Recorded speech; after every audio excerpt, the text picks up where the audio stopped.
Okay, I just wanted to show you these, not these. These are welding vice grips. They're like deep throat ones. I picked these up from Mac. Now they're actually made by Vice Grip or Irwin, I think it is now. I think Irwin owns Vice Grip, and I was able to pick them up from Mac for about the same price that I would pay for them from a retail store for Vice Grip or Irwin. But they've come in really handy. I mean, yeah, I probably could have cobbed something together with C-clamps or something else to take their place, but you know, they're quick, easy, got that deep throat on them, get around things. So I just wanted to show that to you. I'm going to show you, I've made a couple of hauls since, well, actually one of them was before my last shop update, but I didn't include it in there. I'm going to show you that, and then I'm going to bring you back. I'm going to show you the first one, and then I'm going to bring you back and talk about it because something kind of funny happened with that. But let's go into it right now. I'll show it to you. Okay, I'm here in Ohio. I just picked up this piece of brass. It's brass piping, 12-inch outside diameter, 9-inch inside diameter, a little over 8'9" long, weighs about 4,000 pounds. Got to take it back to Buffalo. But anyways, I'll show it to you. I just showed it to you.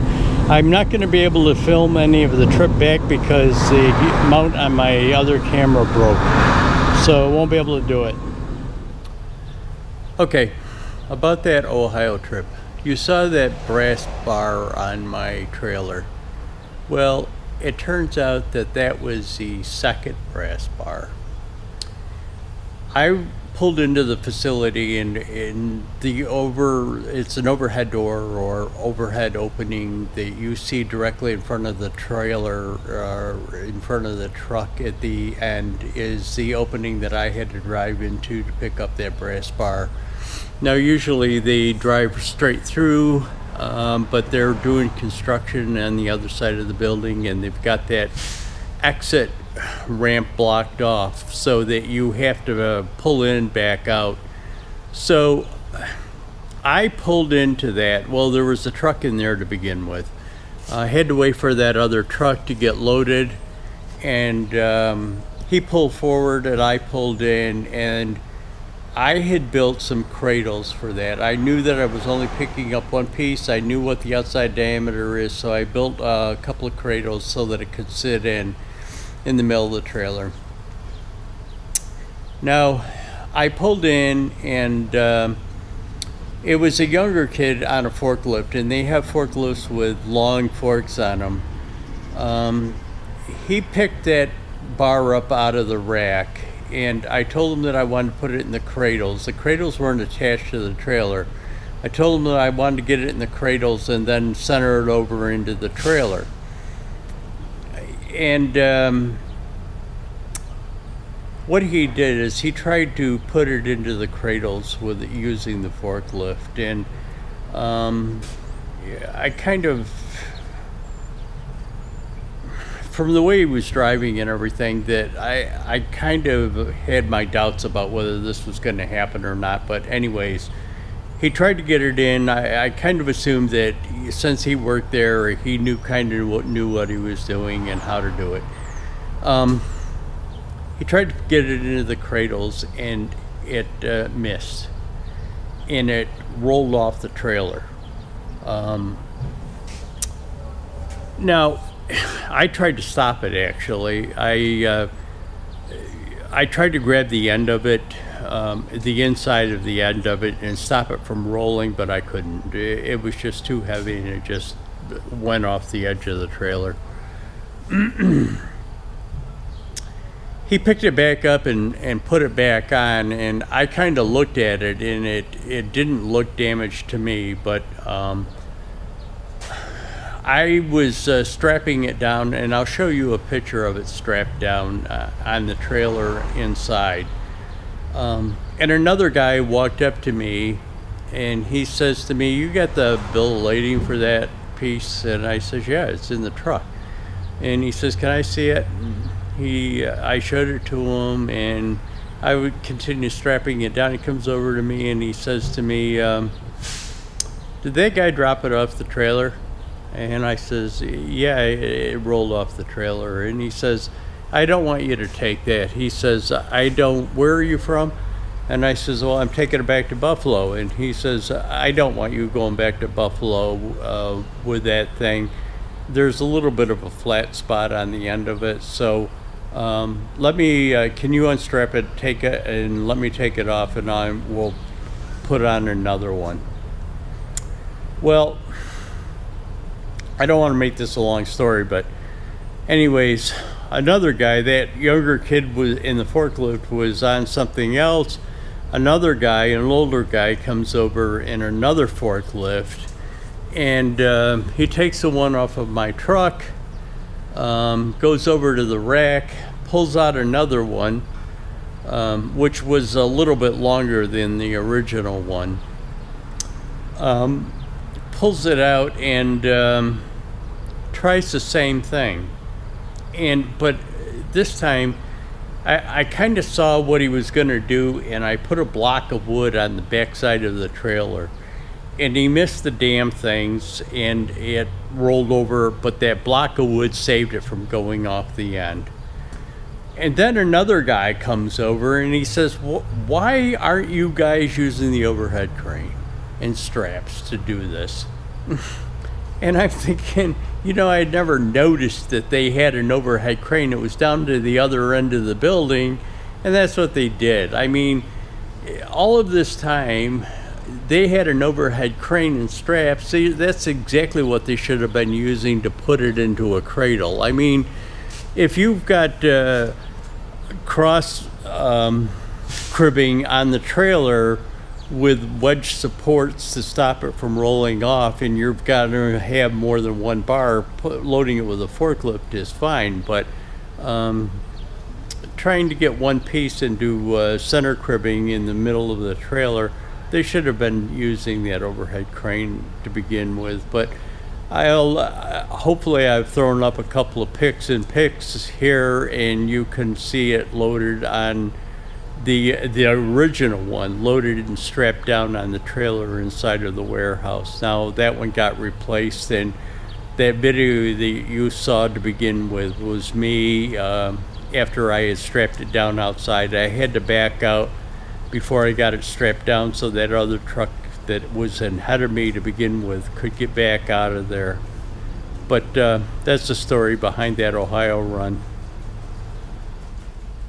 Okay, so that's the explanation of the Ohio trip, and I'm showing you the mill. The mill will come into play after the next thing. Well, I was tying it down, that brass bar in Ohio, outside. The first clip that you saw of me, it's strapped down outside. I actually got a phone call from somebody else. Now, the Ohio trip was on Friday. Not this, logically, not this Friday, the Friday that this is being posted, but the Friday before that. That was when I was in Ohio. I got a call from another guy, and he needed some rack cross members moved from Binghamton, New York. So let me show you that right now. And like I said, the mill thing will come into play after that. Okay, a load of racking, it's a rack cross members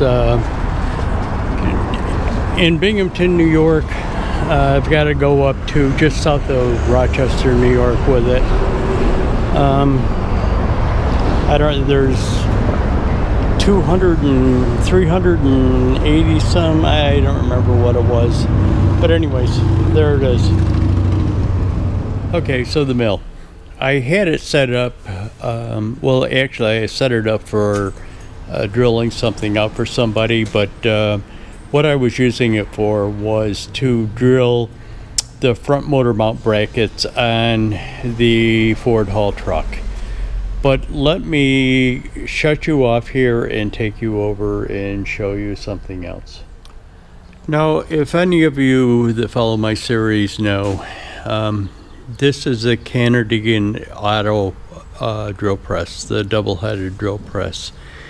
And what I just got for it was a Morris taper attachment to a Jacobs taper for this number 20 Jacobs chuck. I had this chuck sitting around here for about a year and a half. I got it at an estate sale with a bunch of other things. But it's a number 20 Jacobs chuck, and I wanted to install it on the right hand side of this, so I had to get a Morris taper to a Jacobs taper attachment for it so that I could install it. I want to keep the right hand side, this Morris taper, this Jacobs chuck on the right hand side. Left hand side is going to be used exclusively for tapered drill bits, tapered reamers, I got a bunch of what Keith Rucker calls core drills, and I've showed these in other videos.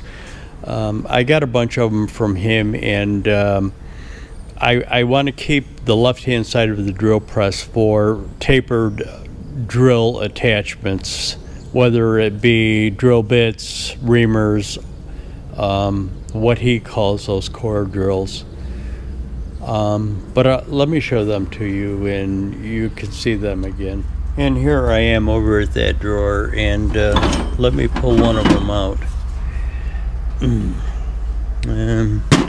Maybe not a good choice.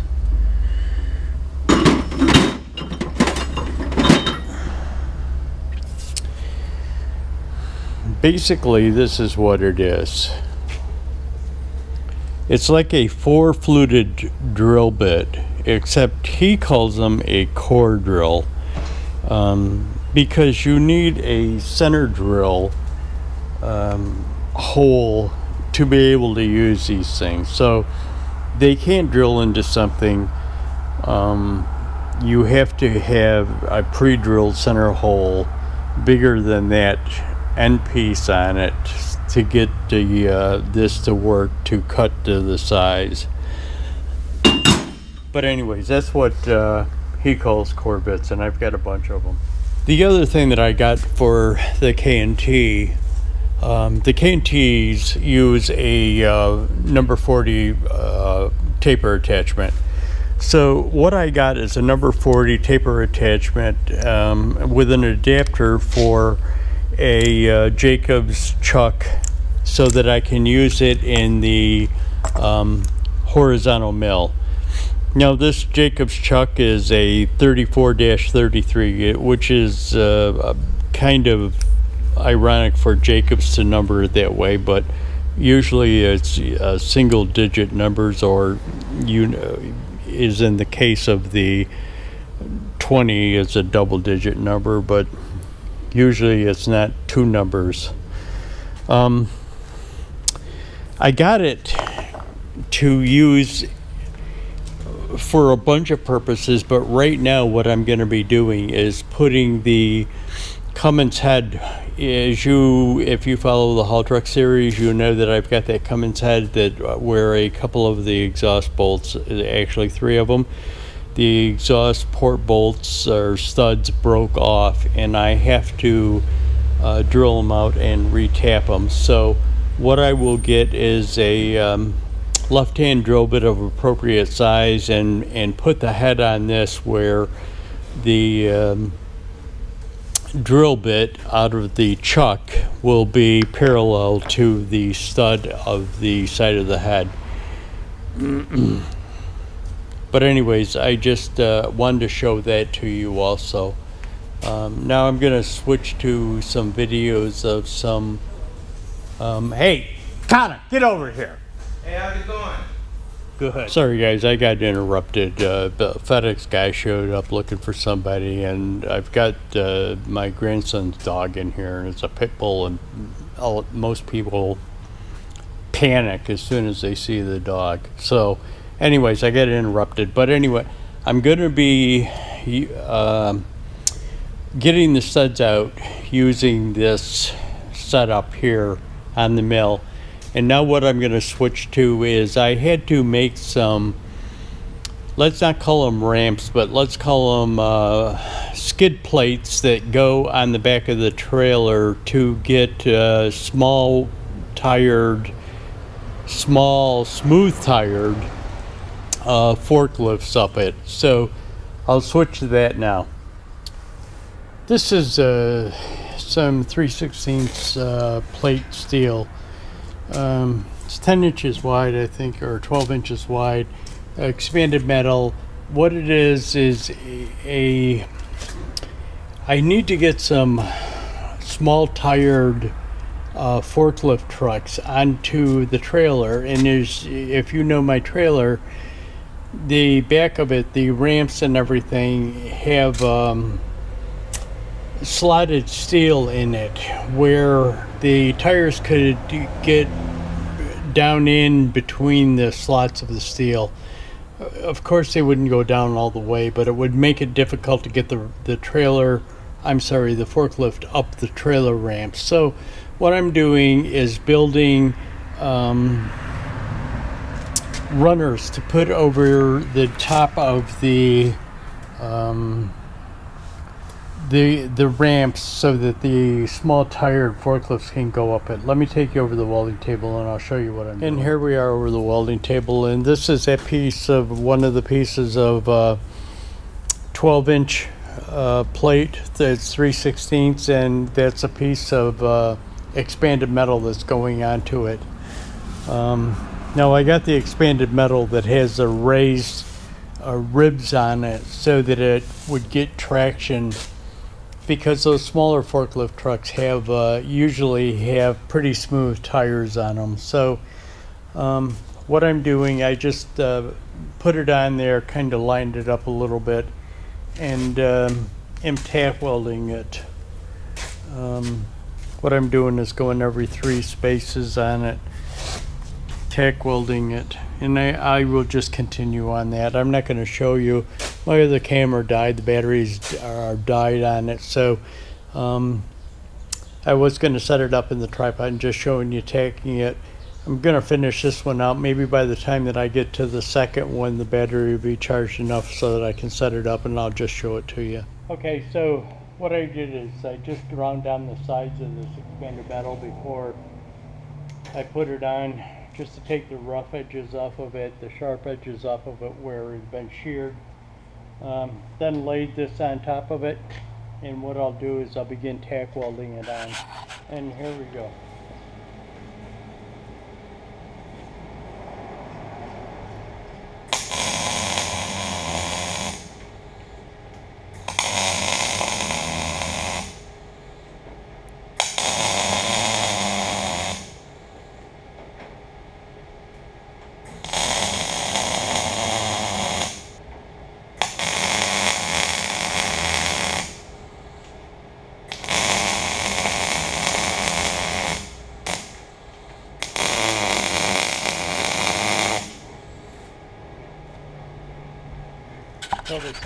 And here are those ramp, let's call them small wheel ramp inserts. What they do is, again, I'm going to lay them over the ramp and the dovetail of the trailer so that I can get small wheeled forklifts up onto the bed of the trailer. So here they are, both of them are done. I've got 2 of them there.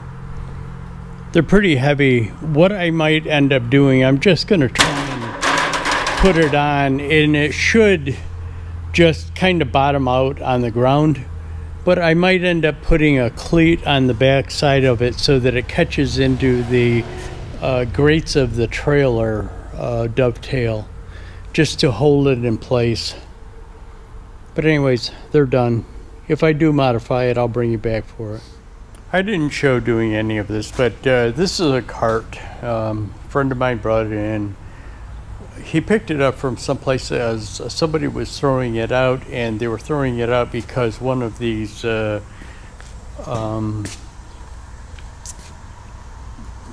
posts were broken off. Actually, that one right there. It was gone, totally gone. So he brought it in and he says, can you fix this? They were throwing it out. They didn't want it anymore. They didn't want to fix it. They said they couldn't fix it, so they were throwing it out. So all I did was I had, it's 2-inch tube steel. I had a piece of 2-inch tube steel. It looks like to be the exact same thickness of it too, the wall thickness of it. And I just cut it 8 inches long and welded it on for him. Put a little primer over it so it wouldn't rust. I had to, on that plate right there, I used a grinder, ground it down to bare metal so I could get a ground on it, but I just welded her down and did that. Again, I'm not going to show you any of the, I didn't show you any of the welding, cutting, anything like that. That notch in that tube steel was there. It looks like originally on these things they kind of welded them too hot.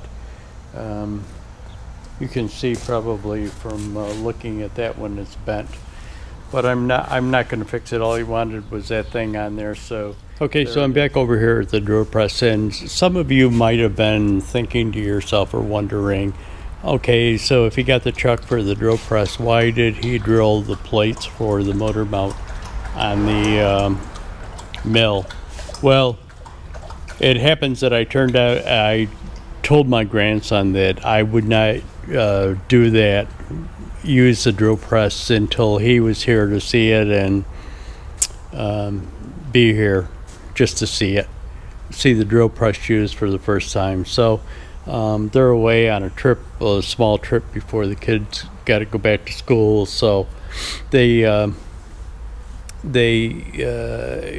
so he couldn't be here. So instead of using the drill press, I used the mill. But anyways, that's it.